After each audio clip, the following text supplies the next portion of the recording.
हमें धन्यवाद करना चाहिए ऊपर वाले का अपनी आखिरी सांस तक, क्योंकि हम आज़ाद देश में रहते हैं, हमारे हिंदुस्तान में, जहां पर हमें किसी चीज़ की भी कोई रोक टोक नहीं है। खाने की, पीने की, पहनने की सरकार की तरफ से ऐसा कोई कानून नहीं है कि आपको यही चैनल देखना है, ऐसे ही कपड़े पहनने हैं, ऐसा ही खाना है। लेकिन नॉर्थ कोरिया में तानाशाही कानून के चलते वहां पर इतने सारे कानून नियम है, वहां के नागरिकों को अपनी सरकार के हिसाब से उठना बैठना, खाना पीना, रहना देखना पड़ता है। यहाँ के पड़ोसी देश तो इनके परेशान है ही, लेकिन विश्व में काफी देश है जिनको इन्होंने बहुत अजीब तरीके से परेशान कर रखा है। हर कोई इनको हल्के में नहीं लेता, और बहुत सारी ऐसी कुछ रोचक बातें हैं जिसे सुनकर आप हैरान तो होंगे और हंसी भी आ जाएगी। आइए वीडियो शुरू करते हैं। हेलो नमस्कार, मैं हूं यश गेरा और आपका स्वागत है फैक्ट्स वैक्ट्स में। मैं जो भी कहूंगा फैक्ट के सिवा कुछ नहीं कहूंगा। हमारे घर की अगर बिजली चली जाए ना बेवक्त, तो कितनी तकलीफ होती है। सबसे पहले तो ये ख्याल होता है कि भाई पावर बैंक में बैटरी है ना, फोन कैसे चार्ज होगा। जरा सोचिए, नॉर्थ कोरिया में हर रोज रात को बिजली काट दी जाती है। वजह यह है कि वहां पर बिजली की कमी है, सिवाय एक जगह को छोड़ के, प्योंगयांग, जहां इनके लीडर किम जोंग उन रहते हैं। सिर्फ पूरे देश में वहां की लाइट होती है। वैसे तो इसकी खबर कहीं निकल ही नहीं सकती इस देश की, क्योंकि परिंदा भी पर नहीं मार सकता खुद से, वहां पर इतना तानाशाही कानून है। यह खबर हमें कैसे मिली? जब सैटेलाइट से कुछ पिक्चर्स क्लिक की गई जिसमें साउथ कोरिया और नॉर्थ कोरिया की पिक्चर्स थी। दृश्य था नॉर्थ कोरिया में सिर्फ एक ही जगह पे लाइट थी, जैसा कि मैंने बताया, किम जोंग उन जहां रहते हैं सिर्फ वहां की, और साउथ कोरिया बिजली से चमक रहा था। अगर आपसे कहा जाए कि आपको सिर्फ 3 चैनल्स मिलेंगे देखने को और ये प्रोग्राम्स होंगे, आप सेटिस्फाइड होंगे?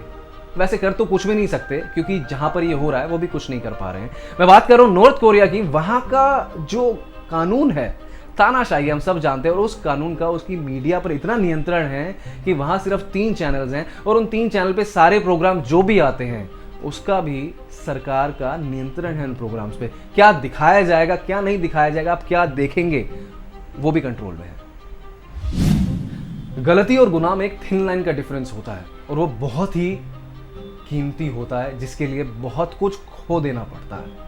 ऐसे ही नॉर्थ कोरिया में अगर किसी व्यक्ति से कोई गुनाह हो जाता है तो उसको जो सजा मिलती है, अकेले उस व्यक्ति को नहीं मिलती, उसके साथ साथ उसकी 3 पीढ़ियों को भी मिलती है, उसके माता पिता, दादा दादी और उसके बच्चों को। इसलिए वहां के नागरिक इतने खौफ में रहते हैं कि उनसे ना चाहते हुए क्या, सपने में भी कोई ऐसी गलती ना हो जाए जो गुनाह में बदल जाए। और इस तानाशाही कानून के चलते वहां के लोगों में इतनी हिम्मत भी नहीं है कि इसके अगेंस्ट वो आवाज उठा सके। नॉर्थ कोरिया में तानाशाही कानून के चलते वहां पर इतने सारे कानून नियम है, वहां के नागरिकों को अपनी सरकार के हिसाब से उठना बैठना, खाना पीना, रहना देखना पड़ता है। उसमें से एक ऐसा कानून है जिसमें है मर्दों के लिए, स्पेशली मेल के लिए हेयर स्टाइल। वहां पर 28 तरह के हेयर स्टाइल हैं, उसमें से वहां के मर्द को एक चुनना होता है जो उसे लाइफ टाइम तक कैरी करना होता है। मैं तो सोच रहा था अगर वो गंजा हो गया तब क्या करेगा। खैर छोड़िए। वहां की महिलाओं के लिए है कि जो शादीशुदा नहीं है वो जब तक शादी नहीं होती अपने शॉर्ट हेयर रखेंगी, और जो शादीशुदा हैं उन महिलाओं के लिए काफी सारे ऑप्शंस हैं। वोट तो हम सब करते हैं, क्योंकि हमारे देश में इलेक्शन बहुत उत्साह के साथ मनाए जाते हैं, कोई त्योहार से कम नहीं है। और हमारे पास विकल्प भी बहुत होते हैं, बहुत सारे उम्मीदवार होते हैं, हमारे पास चॉइस होती है, क्योंकि हम डेमोक्रेटिक कंट्री में रहते हैं। इसी तरीके से नॉर्थ कोरिया अपनी छाती ठोक ठोक के कहता है कि हम डेमोक्रेटिक कंट्री हैं भाई, लेकिन जब वहां इलेक्शंस होते हैं तो दूसरा उम्मीदवार कोई होता ही नहीं है, क्योंकि वो खड़े ही नहीं होने देते। क्योंकि वहां तय है, वहां जब भी इलेक्शंस होंगे तो शाही परिवार से एक ही इंसान खड़ा होगा, भले लोकसभा के हो, सांसद के हो या अध्यक्ष के लिए होगा तो शाही परिवार का ही।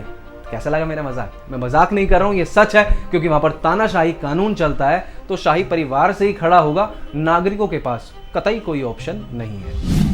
नॉर्थ कोरिया की वहां पर जो सरकार है, वहां के नागरिकों को सिर्फ 28 वेबसाइट्स इस्तेमाल करने की अनुमति देती है, क्योंकि उनका इंटरनेट सिस्टम है जिसे क्वांगमेओंग के नाम से जाना जाता है, और वहां से उनको इंटरनेट की सुविधा मिलती है। लेकिन इंटरनेट इस्तेमाल करने के लिए आपके पास कंप्यूटर का होना बहुत जरूरी है, और वहां पर कंप्यूटर ना कतई महंगे हैं, और एक कंप्यूटर भी अगर आपको लेना हो तो उसके लिए सरकार की अनुमति लेनी पड़ेगी। हमारे देश का नागरिक यदि वो किसी भी शहर या राज्य में रहता है और वो चाहता है कि हमारे देश की राजधानी दिल्ली में रहे, तो उसके लिए ऐसा कोई कानून या रूल नहीं है कि उसको कोई सर्टिफिकेट लेना पड़ेगा तभी वो वहां जाके रहेगा।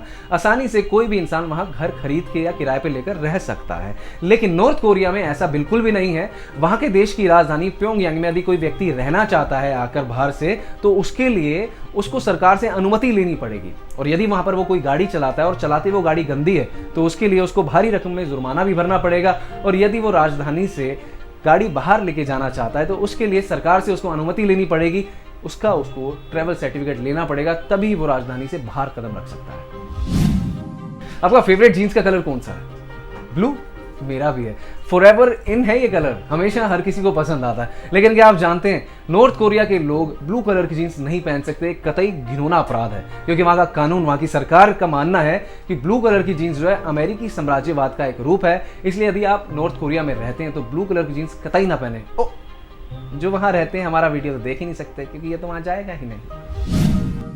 नॉर्थ कोरिया एक ऐसा देश है जो पूरे विश्व में बाकी देशों पर अपनी धाक जमाने के लिए, अपनी पावर दिखाने के लिए, यानी कि हवाबाजी करने के लिए किसी हद तक भी जा रहा है, और वहां के सिटीजन जो है उसका सामना कर रहे हैं। वहां पर आए दिन उनकी फोर्स जो है न्यूक्लियर बॉम्ब्स और मिसाइल के एक्सपेरिमेंट करती रहती है, जबकि वहां की जो जनता है, वहां के जो नागरिक हैं, भुखमरी का सामना कर रहे हैं। उनके लीडर ने यहां तक की अनाउंस कर दिया है कि एक वक्त का खाएं, कम खाएं, क्योंकि आने वाले टाइम में कितनी और भुखमरी का सामना करना पड़ेगा उसका मैं भी नहीं कह सकता। इसके बावजूद भी वहां की सरकार अपनी जीडीपी का 20% अपनी फोर्स पे खर्च कर रही है। भले ही पूरी दुनिया 21वीं सदी में चल रही हो, लेकिन नॉर्थ कोरिया क्यों चलेगा दुनिया के साथ? उसने अपनी अलग ही दिशा पकड़ी हुई है, इसलिए वहां चल रहा है 110 जूशे ईयर। अब आप पूछेंगे जूशे ईयर है क्या?